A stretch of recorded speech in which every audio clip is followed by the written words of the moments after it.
நம்ம வெளிப்படையா பேசுறதுனால சிஎம் சாரோட மனநிலை இப்ப எப்படி இருக்கும் தெரியுமா? ஏற்கனவே கட்சிக்காரங்க தொல்லை தாங்க முடியல, தூங்க விட மாட்டாங்க. இந்த விஜயும் தூங்க விட மாட்டான். நம்ம பாட்டுக்கு ஹைவேல சைக்கிள்ல சோலாவா போலான்னு நினைச்சோம். இவன் மக்கள் சக்தியோட வந்துட்டு இருக்கான்.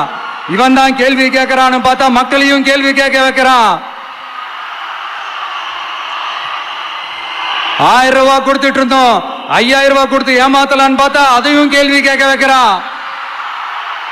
விசில் சத்தம் வேற விண்ண முட்டுது. கூட்டணி கட்சிகள் தொல்லை வேற தாங்க முடியல.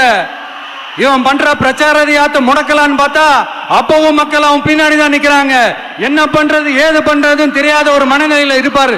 ஆனா சார், நீங்க இந்த விஜயம் முடக்கலாம், ஆனா ஒவ்வொரு வீட்டில் இருக்கிற ஒவ்வொரு விஜயையும் உங்களால முடக்கவே முடியாது.